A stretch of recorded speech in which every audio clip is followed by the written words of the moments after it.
اچھا یہ بات جو رانا صاحب ابھی اطہر صاحب نے کی کہ دیکھیے ماضی میں بھی بہت کچھ ہوا ہے, بہت سی تلخ باتیں کی گئی ہیں. آج عمران خان صاحب کی جماعت بٹر ہے, لیکن آج دیکھیں نا پھر بیرسٹر غور خان صاحب جیسی ایک متوازن شخصیت, وہ یہ کہتے ہیں کہ نہیں انڈیا سے سیز فائر اگر امریکہ بیچ میں شامل ہو گیا اور اس نے کرا دیا, مارا ہم نے الحمدللہ, جیتے ان سے اس کانفلکٹ کو, لیکن سیز فائر ہو گیا تو ادھر پی ٹی آئی کے ساتھ وہ ہم تو اپنے ہیں, ہمارے ساتھ بھی کر لیں. وہ جو ہے نا آپ نے بیرسٹر گوہر کی نشاندہی کی, فیلڈ مارشل کے پوتے کی نہیں نشاندہی کی. وہ تو پاکستان کو ہروا رہا تھا, وہ تو کہہ رہا تھا گولہ بھی کوئی نہیں ہے ان کے پاس. تو اپوزیشن لیڈر تو وہ ہے نا. وہ جو معزز شخصیت جس کا نام نہیں لیا اطہر بھائی نے, وہ مریم نواز تھی جس نے وہ نعرے بند کرا دیے تھے. حقائق پہ یہ بھی بات سامنے آنی چاہیے. یہ وہی نوجوان نسل ہے جنہیں ایسی ٹریننگ دی گئی کہ آج تو وہ فدائیہ کی بات کر رہے ہیں فوج کے خلاف, لیکن ایم عالم کا جو جہاز تھا اس کو جلایا کس نے تھا 9 مئی کو؟ ذرا مجھے کوئی بتائے گا. ان کو ایئر فورس کے تمام سینٹرز کے رستے کس نے دیے تھے؟ ISI کا office, corps commander house, GH house, جس کو اب سپریم کورٹ نے اپہیلڈ کیا ہے ملٹری کورٹس کا. یہ ان لوگوں کی وجہ سے ہوا ہے کہ سپریم کورٹ کو اتنا سخت فیصلہ کرنا پڑا کہ کوئی جرت نہ کرے. یہ کوئی بات ہے کہ آپ قومی ایسٹس کے اوپر جاتے ہیں اور آپ پھر ٹھٹے اور مذاق اڑاتے ہیں کہ جی یہ فلانے نے بھی کیا, فلانے نے, کسی جماعت نے نہیں کیا یہ کام. بحیثیت جماعت یہ صرف پی ٹی آئی کے ذمہ آیا ہے کہ انہوں نے پاکستان کی پوری اساس کے خلاف جنگ لڑی اور لڑ رہے ہیں, پیچھے نہیں ہٹے. آج بھی ان کا بیانیہ, ابھی گفتگو سن لیں, وہ جو باہر آ رہا ہے وہ یہی کچھ ہے. بھائی عمران خان صاحب نے تو کھڑے ہو کے کہہ دیا تھا جب ہمیں آدھے گھنٹے کی سزا دی تھی, دھوپ میں کھڑے ہو جاؤ, اور انڈیا 370 لگا کے ہمیں ختم کر گیا تھا کہ کشمیر اپنی یونٹ وہ بنا لی, ریاست کا یونٹ بنا لیا, پورے ملک کا وفاق کا انہوں نے اپنا حصہ بنا لیا. تو کیا وہ کیا کہا تھا شہباز شریف کو کہ کیا میں جنگ کر دوں؟ جنگ یہ ہوتی ہے جو ہوئی ہے. سمجھ آئی ہے کہ لوگوں کو دیکھا ہے کہ کس طرح جنگ ہوتی ہے. ہم پہلے دن سے بتا رہے تھے ہماری ایئر پاور, لیکن یہ ایئر پاور اکیلی ایئر فورس نہیں ہے. یہ بات ذہن رکھیں, یہ پاکستان کی فورسز ہیں. جو انڈیا میں ہوا ہے نا کہ کوئی فوج کا حصہ کسی کے ساتھ نہیں تھا. ہم تو ایک ایسے یونٹ, مطلب ایک لڑی میں پروئے ہوئے جنگ لڑ رہے تھے کہ فضائیہ, بری فوج, بحریہ, سب ایک ہے, کمانڈ بھی ایک چل رہی ہے, ایک سسٹم میں کھڑے ہو کے. وہیں سے میزائل چل رہے ہیں, وہیں سے جناب آپ کے طیارے جا رہے ہیں, اور اسی جگہ سے وہ کنٹرول ہو رہے ہیں. جب ہم رافیل گرا رہے تھے تو ہم نے اس وقت بھی دیکھا کہ ہم نے باقی طیارے صرف وہی گرائے جو شہباز شریف نے کہا جنہوں نے پے لوڈ گرایا تھا. ہم نے تو بڑی اپنے آپ کو کمپوز رکھا اس معاملے میں. لیکن میں یہ سمجھتا ہوں کہ جنہوں نے اس جنگ کے دوران اس پاکستان کے خلاف اندر بیٹھ کے یا باہر بیٹھ کے سازش کی ہے, ان کو قانون کے مطابق, یہ نہیں کہ اٹھا لیں ویگو ڈالے جا کے, نا, نوٹس دیں, پکڑیں, سزائیں دلوائیں. اس کے علاوہ کوئی علاج نہیں ہے اس بات کا. یہ علاج ہے ہی نہیں کہ آپ اٹھا کے لے جائیں. علاج صرف یہی ہے کہ ان کو بتائیں یہ آپ کا جرم ہے, یہ آپ نے کیا, اور آپ مسلسل کرتے جا رہے ہیں. یہ کوئی ایک دن کے لیے جرم نہیں ہوا. جن لوگوں نے یہ کام کیا نا, انہوں نے اپنی ہسٹری ریپیٹ کی ہے, تو ان کو مستقبل اپنے ملک کا بچانے کے لیے سزائیں دینا ضروری ہے. اچھا رانا صاحب, یہ جو سیز فائر ہے یہ ہو جانا چاہیے, مطلب یہ ہے نا وہ کہتے نہیں اب کر لیں, ہم پی ٹی آئی کے ساتھ بھی کر لیں سیز فائر.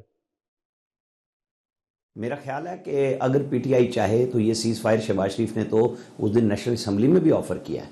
یہ انہیں ہی نہیں سمجھ آ رہی کہ راستہ دینا کس نے اور لینا کس نے ہے.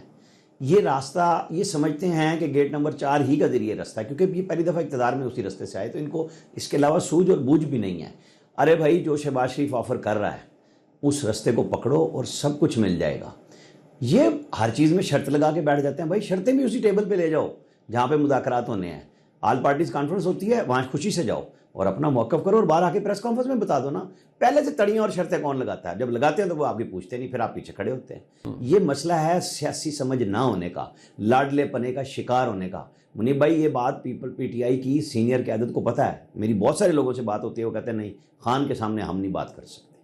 وہ سنتا ہی نہیں ہے کسی کی. تو پھر جب یہ سنا نہیں سکتے, یہ منوا نہیں سکتے, تو پھر لیڈرشپ کیسی ہے یہ؟ اچھا اطہر صاحب, آپ کے نزدیک آپ نے کہا پوزیشن وہی ہے تحریک انصاف کی روایت. آج بھی عمران خان صاحب سے جب ان کی ہمشیرائیں مل کے آئی ہیں تو ایک لمبی چوڑی گفتگو ہے, آپ کے ساتھ بھی, آپ کے سامنے بھی ہوگی. سوال یہ ہے کہ اگر آپ نے کہا کہ ان کی پوزیشن سیم رہی ہے, پاکستان کی جو ایک سٹیچر ہوتا ہے نا پاکستان کی فوج کا, ظاہری بات ہے وہ اس کو ایک ری انویگریٹ ہو جاتا ہے, وہ اس کے اندر ایک اس کو دوبارہ ایک نئی سوچ مل جاتی ہے یا نیا بہاؤ مل جاتا ہے جب کوئی کانفلکٹ ہوتا ہے, جب آپ کی فوج اپنے لوہا منواتی ہے, آپ کی فورسز اپنا لوہا منواتی ہیں. اس صورت میں آج کے حالات میں آپ کے نزدیک یہ ریپروشما ہو سکتا ہے, سیز فائر ہو سکتا ہے, کیونکہ ہم ایک ایونٹ سے گزرے ہیں؟ میرے خیال میں وقت کی ضرورت ہے, ٹو بی آنیسٹ, ہونا چاہیے. اس میں باقی سیاسی اختلافات اپنی جگہ پہ ہیں، لیکن یہ ہونا چاہیے. اور یہ ونس اگین یہ جو سارا ایپیسوڈ ہے میرے خیال میں یہ دوبارہ ہمیں اس پوزیشن پہ لے آیا ہے جہاں پہ ہم 8 فروری سے پہلے تھے. آلدو کہ اس میگنیچیوڈ کا نہیں ہے، لیکن اگین یہ ایک موقع ہے کہ جہاں پہ ہم سیاسی پارے کو نیچے لے کے آئیں اور پولرائزیشن کو ختم کریں اور چیزوں کو بہتری کی طرف لے کے جائیں. ایک موقع ملا ہے، اب اس پہ ہم کس حد تک اس کو اویل کر سکتے ہیں یہ فی الحال کہنا قبل از وقت ہوگا.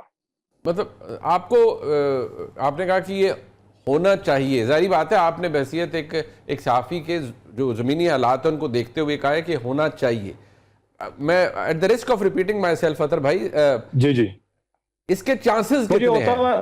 مجھے ہوتا ہوا نظر نہیں آ رہا جی. حکومت کو سوٹ نہیں کرتا عمران خان کے ساتھ سیز فائر. کیا یہ سارے ٹریبیونلز وہ کھولیں گے جس طریقے سے الیکشن ہوا، اس کے بعد ہوا 26ویں آئینی ترمیم، ابھی آئینی بینچ، یہ ساری چیزیں جس طریقے سے چل رہی ہیں، اسلام آباد ہائی کورٹ کے فیصلوں کو جو ہے اڈیالہ جیل کی انتظامیہ نہیں مانتی، تو اتنی زیادہ چیزیں ایٹ سٹیک ہیں کہ مجھے یہ ہوتا ہوا نظر نہیں آ رہا. ٹھیک، اپنا رانا صاحب آپ کے نزدیک یہ ٹھیک ہے، سوچ بھی نہیں بدلی اور آپ نے کہا آج بھی وہی ہے، انڈر لائنگ واردات بھی وہی کر دی جاتی ہے، بہت کچھ کیا جاتا ہے، اور وہ میں بھی خود سمجھتا ہوں کہ کچھ مومنٹس پہ تو وہ بدبودار سوچ ہوتی ہے کہ اگر آپ کو یہ بھی نہ فرق پتہ لگے کہ سیاسی مفاد کیا ہے اور ملکی مفاد کیا ہے. لیکن کیا وقت کی ضرورت نہیں ہے کہ یہ سیاسی مسائل حل ہوں، جو تلخیاں ہیں ایک سیاسی جماعت اور مقتدرہ کے درمیان یہ کم ہوں اسٹیبلشمنٹ کے درمیان؟ دیکھیں ابھی منیب بھائی میں نے آپ سے کہا کہ پرائم منسٹر اور کیسے آپ کو دعوت دے. آپ کو دی دعوت قومی اسمبلی میں، آپ کہتے ہیں چور ڈاکو، آپ اس دفعہ ذرا جا کے مل لینا، آزما لینا پرائم منسٹر کو کہ جی ہم بات کرنا چاہتے ہیں. آپ اندر بیٹھ کے ٹیبل پہ سب باتیں کریں اور باہر آ کے بتا دیں. آپ جب کہتے ہیں نا پہلے عمران خان کو رہا کرو، شہباز شریف کے پاس یہ قوت نہیں ہے، اختیار نہیں ہے. یہ بات اس لیے نہیں میں کہہ رہا کہ شہباز شریف کوئی کسی اور کے انفلوئنس میں ہے یا فوج کے، یہ عدالت کے ذریعے ہونا ہے. نواز شریف کا بھی ہوا تو عدالت کے ذریعے ہی ہوا تھا. تو آپ کو معاملات سیاسی طور پہ طے کرنے ہوں گے اور آپ کو فائدے ہوں گے عدالتی معاملات میں. لیکن چونکہ یہ سمجھتے ہیں کہ ہم گھٹنے اسٹیبلشمنٹ کے ٹکوا سکتے ہیں، انہوں نے تو مودی کے بھی ٹکوا دیے، تو ہم اور آپ تو چیز ہی کیا ہیں. ٹھیک ہے، میں کسی کا نام نہیں لے رہا، سمجھ آ جانی چاہیے بات کی کہ بھائی بات چیت کرو حکومت کے ساتھ اور اسٹیبلشمنٹ کے ساتھ راستہ بناؤ. اس وقت ان کے ذہن میں تھا کہ شہباز شریف اور آرمی چیف کہیں اور کھڑے ہوں گے، وہ دونوں ایک ہی جگہ پہ کھڑے. آپ نے سنا D G I S P R کی پریس کانفرنس میں کیا کہا انہوں نے؟ یہ نہیں ہوا کرتا جو ہوا کہ پرائم منسٹر کا نام لیا، کیبنٹ کا نام لیا کہ سب ایک تھے. یہ میسج دیا گیا کہ جن لوگوں کے ذہن میں کوئی یہ خناس بھرا ہوا ہے نا کہ ہم ان کو لڑا لیں گے، اس ملک میں ہم اپنی کوئی گیم ڈال لیں گے، یہ ان کو جواب تھا ساتھ ساتھ جب انڈیا کو دے رہے تھے کہ اس پاکستان کے لیے ہمارے کسی قسم کے کوئی اختلافات نہیں ہیں. آج پی ٹی آئی بڑے آگے، اپنی غلطی پہ نادم ہو، راستہ لے سیاست کا، سیاست کرے. لیکن جب یہ سمجھتے ہیں کہ ہم نے دوسروں کا راستہ اسی طرح بند کرنا ہے جتنا اپنے دور اقتدار میں کیا تھا اور فوج ہمیں اسی طرح اپنا لے، تو فوج اس غلطی سے بہت پبلکلی آ کے D G I S I اور D G I S P R معافی مانگ چکے ہیں کہ یہ غلطیاں ہم نے کی تھی، ہم پیچھے ہٹ گئے. پھر انہوں نے مجبور کیا لوگوں کو جا کے کہ فوج کے اوپر ہی، فوج کے گھروں پہ ہی حملے کرنے، ایئر فورس پہ حملے کرنے، چھوڑنی کوئی نہیں جگہ.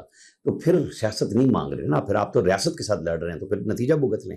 آپ نے سیاست کرنی ہے نا تو پھر سیاست کے طریقے سے کریں.